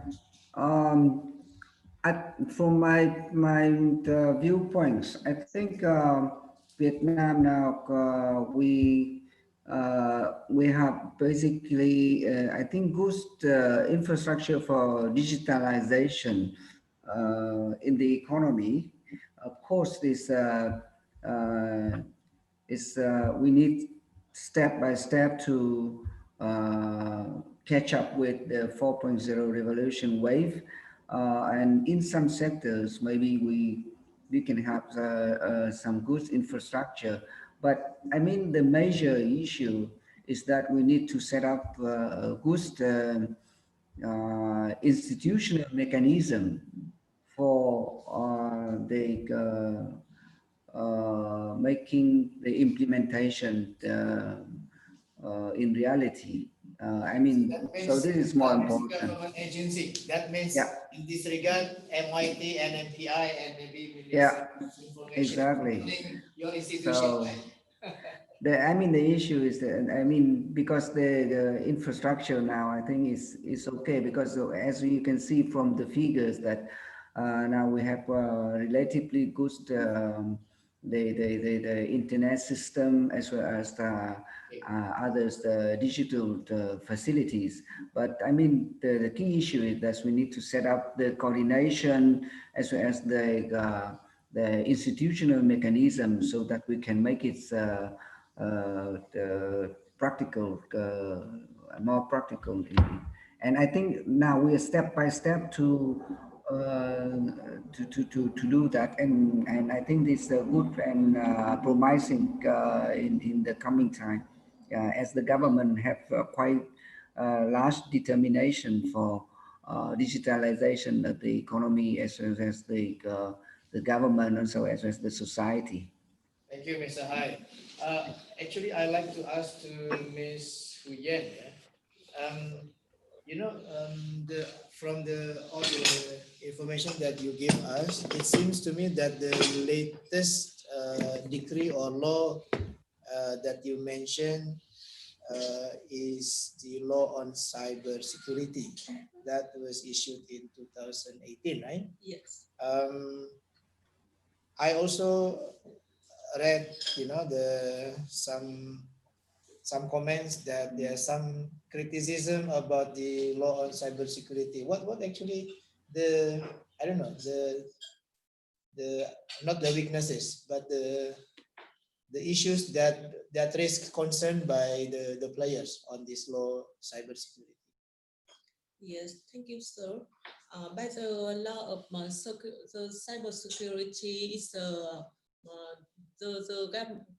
office, the ministry that's responsible for this law is the Ministry of Public Affairs. Public security. Yeah, but public Security, public MPS. security, Right, and now they are planning to promulgate the decree under the law, and our agency also take a part into to advise some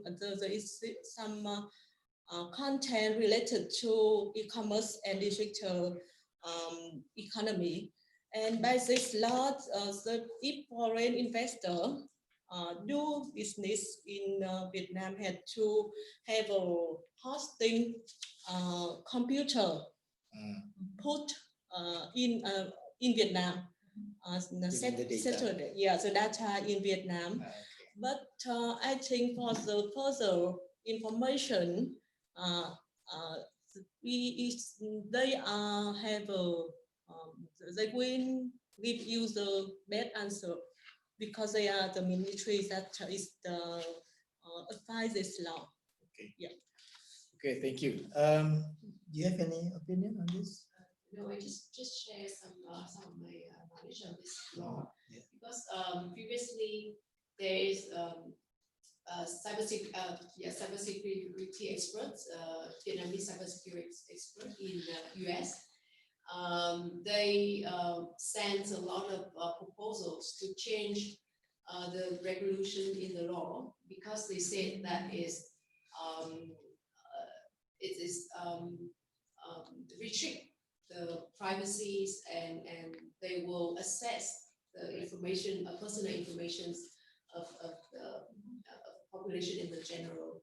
And also they prevent big companies to access data in Vietnam. And as Mr. Huyen mentioned, that a huge corporation, if they want to access data in Vietnam, they have to set up their server in Vietnam, which is very like a high constraints for international companies to join Vietnam market. So I think it's a key concerns of expert around the world about this law. Same case as in Indonesia. Yeah. Okay, thank you. Let me ask Ms. Valerie.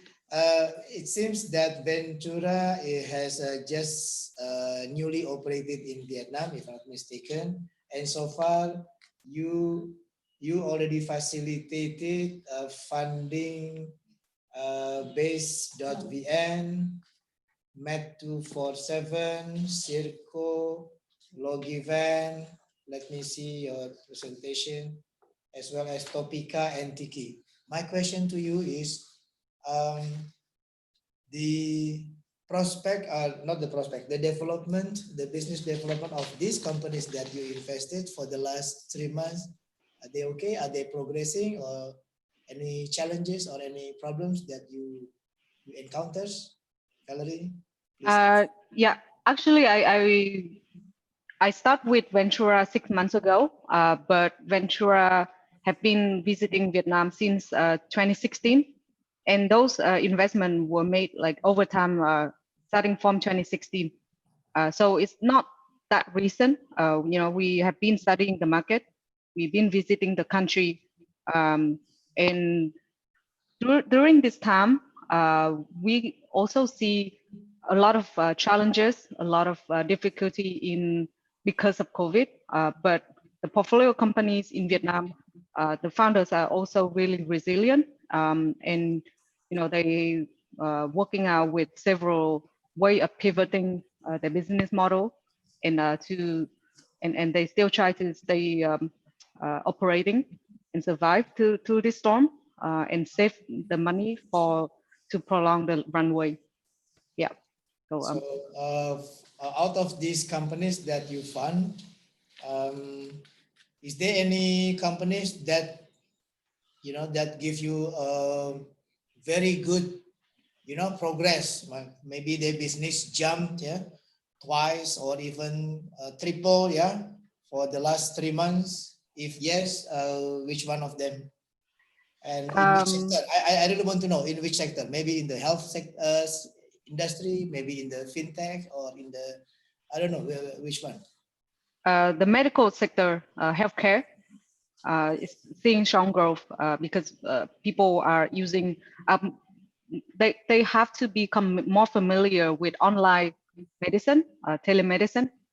So we have seen strong growth in the medical industry, using like phone. Now Vietnamese are now using phone to dialing and talking to the doctor. So now they are more familiar with telemedicine. Okay, yep. Thank you. Thank you, Valerie. Miss Mighty from the, Mandy from the Startup Vietnam Foundation. Can you tell us briefly what has been happening with these companies? Because I believe you are monitoring the startup of Vietnam, let's say for the last 3 months. Can you tell us the good news and the not so good news? What happens to them? Mandy? Yeah. I guess it's a quite broad questions, because for the startup, they are on size and on scale. For those smaller one, they are facing a challenge because of the COVID-19, especially those in service, hospitality sectors. But for those in digital space, they are having an advantage, because the COVID-19 forcing on the traditional business to transform, like digital transformations quickly, because if they don't do that, they're gonna die. So we have seen growth for digital tech-based startup, but we also need to support those in other traditional business, because they need to move quickly to adapt with the new behavior and new insight of the customer. Now the customer no longer want to go to the restaurant, but they're gonna order.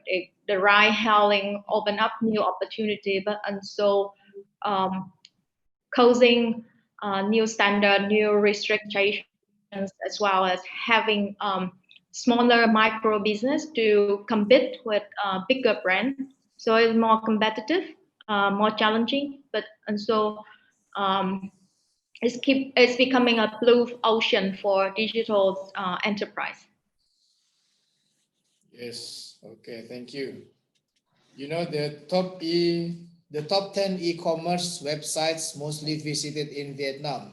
Number 1, Lazada. Number 2, Tezoi Didong. Zidong, yeah. Number 3, Sendo. Number 4, Shopee. This is Singapore. And then Tiki. Next, FPT Shop.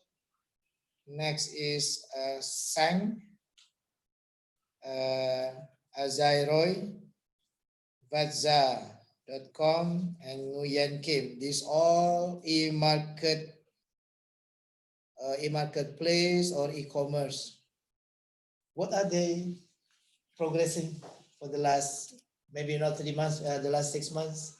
Do you have any information about this e-commerce? Or, I mean, they are all growing very well despite the COVID-19. Maybe they jump their sales into double, triple, or maybe they find it difficult. Yeah, maybe their sales stagnant. What happens to this? Yeah, in the end of the first quarter, our agency also have a quick survey on 4 biggest e-marketplace in Vietnam, such as Tiki, Lazada, Sendo, and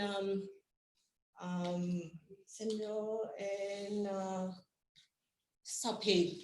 Yeah. And the statistic to the quick survey is that the e-commerce transaction, the number of e-commerce transaction is increased so quickly. And especially in the healthcare materials and mass, its turnover increased 80% to 100% in turnover. And in general, the e-commerce turnover in overall is a little bit increased. Okay, the reason is that one explanation for it is that the e-commerce is a facilitate for trade, and the most important is the supply chain and the store and goods in the market. And you can see that the corona duration is making many disrupted to supply chain. So I think to push up e-commerce in the domestic market is the important point for push up e-commerce. And it's a chance to Indonesia companies also, because it's still increased trend so far. Okay, great. Any other questions? Yeah. Okay, this is the last, because it's already 10 minutes past 12. I think we have to finish it in 5 minutes. Please bear with us. There is one more question. It's about disebutkan pada presentasi Ventura Capital ada 3 perusahaan yang diinvestasi di Vietnam. Apa saja perusahaannya? Nanti dikasih ya. Ini sudah ada filenya. We will give it to you. From Indonesia, how government of Vietnam to encourage this small and medium enterprises to implement the new digital technologies. Maybe I start from Miss first. Please. Firstly, I have to say. Just I think put it in the middle. It's okay. Just put it there in the middle. Yes.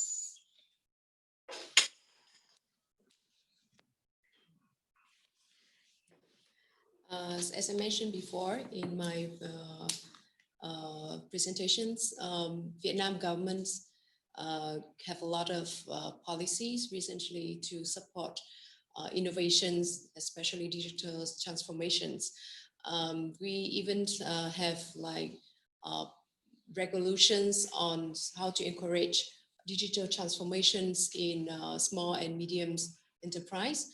And we create a platform for, basically we create a policy to encourage the trainings of digital transformations for businesses and corporations.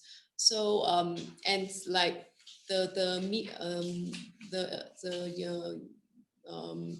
agencies like Ministry of Planning and Investment, Ministry of Science and Technologies, Ministry of Information and Communications, and MOITs, we all playing a part to basically support the digital transformations programs in Vietnam.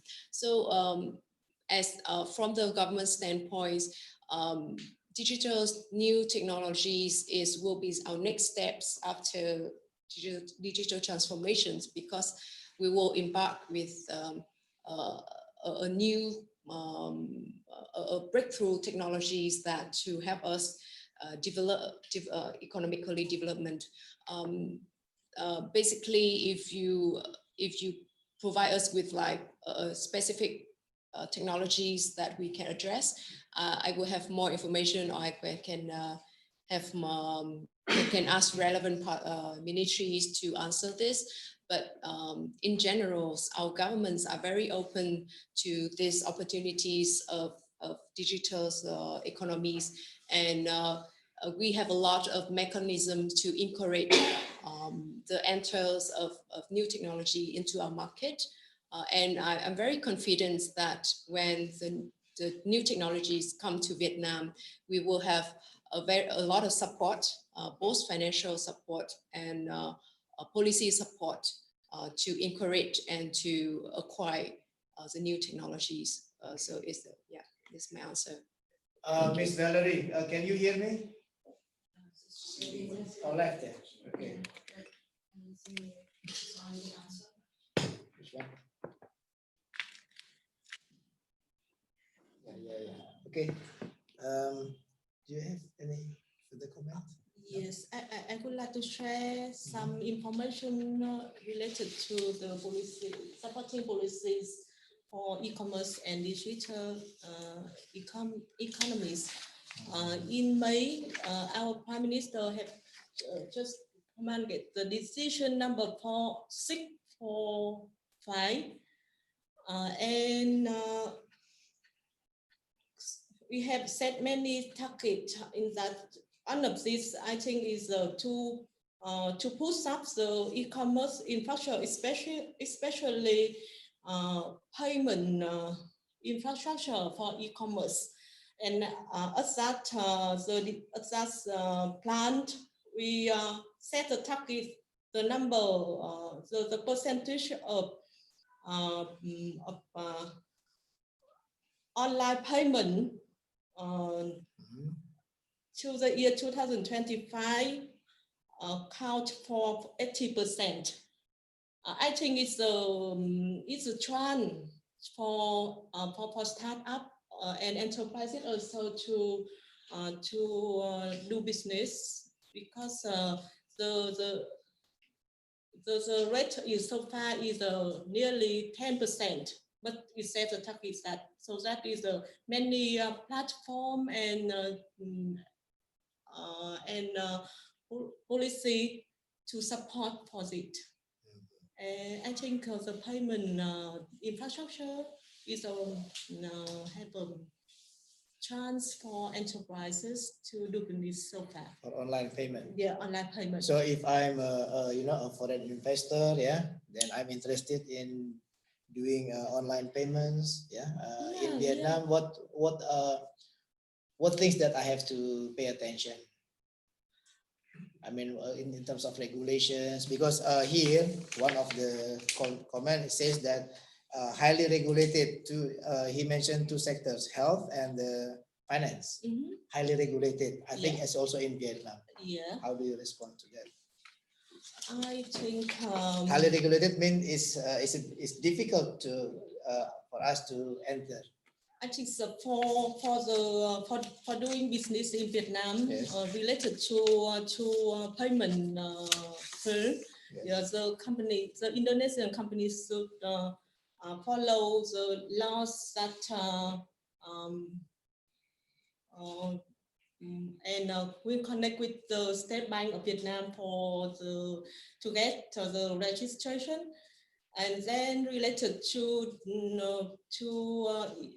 e-payment to stimulate for e-commerce and digital economy is our firm, and we also have many pilot projects in the plan to support small and medium enterprises to do business on this firm related to e-commerce. Okay. Yeah. Good. Thank you. Sorry, 12:15.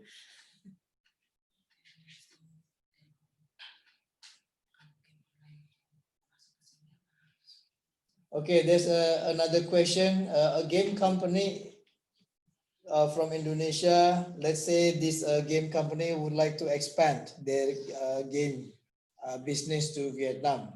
Yeah. So what should they do? They need to cooperate with a local Vietnamese company, and regarding the server placement, this is particularly about the gaming, gaming company. Do you have already a server in Vietnam? This is quite technical. Anybody understand this question? The gaming company. Of course, you already have also here a gaming company, but this from Indonesia, they want to try to explore the Vietnamese market. What should they do? The gaming company.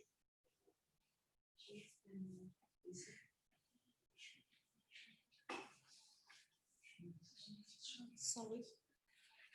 Game company, gaming, yeah. Game to enter Vietnamese. Do they have to build their server in Vietnam relating to your regulation about cyber security? By the Vietnam government, is the Ministry of Information and Communication responsible for this work. Okay, but basically it's open. Yeah. Okay. Okay, so that's the answer. You have to discuss with Ministry of Communication and Information. Yes. Information. But we don't have official from Ministry of Information and Information and Communications. Yeah. Okay, thank you very much for all of the questions.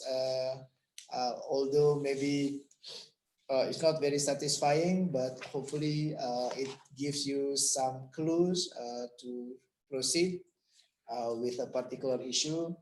Hopefully we also try to our best to try to entertain each particular questions.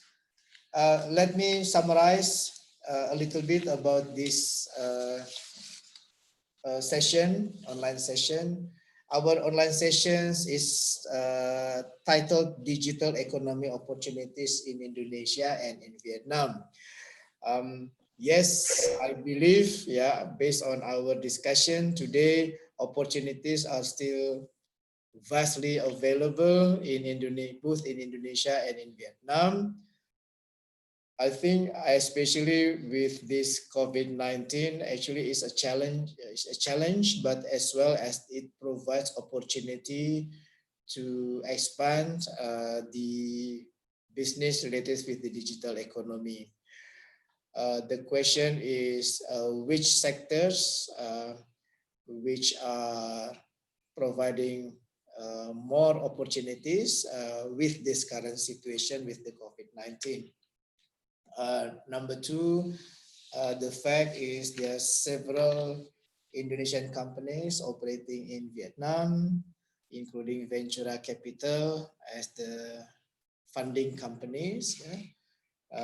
That's also create an opportunity and also create an impetus to players from Indonesia to explore more, business opportunities in Vietnam. As you know that Vietnam has 97 million people. You know all of the data. Basically, they are already using internet. Basically similar with Indonesia. So it's a prospective market, and I believe the chance to create to forge cooperation between Indonesia and Vietnam is very much open. The same case also open for the Vietnamese players, yeah, to explore more Indonesian market, because Indonesia has 270 million people currently. So it's a vast market. If I'm not mistaken, a few companies already have some businesses in Indonesia, including SPT, yeah, to in a certain extent, like a liaison office, they have it, yeah, in Indonesia. Maybe VNG also has a liaison office in Indonesia too. So without further ado, allow me to conclude this online session with the concluding words. Thank you very much. Terima kasih atas partisipasinya. Semoga seminar kali ini memberikan manfaat. Jika ada pertanyaan dari teman-teman di Indonesia, silakan berhubungan dengan kami. Alamatnya sudah dikasih. Tolong dikasih ya. Jadi kita bisa memberikan jawaban dan atas pertanyaan-pertanyaan, dan mudah-mudahan kita bisa memfasilitasi seandainya ada teman-teman yang ingin melakukan bisnis lebih lanjut dengan Vietnam. Terima kasih ya, thank you very much Singkamen for your attendance ya. Hopefully we can cooperate in other session. Thank you very much. Terima kasih semuanya.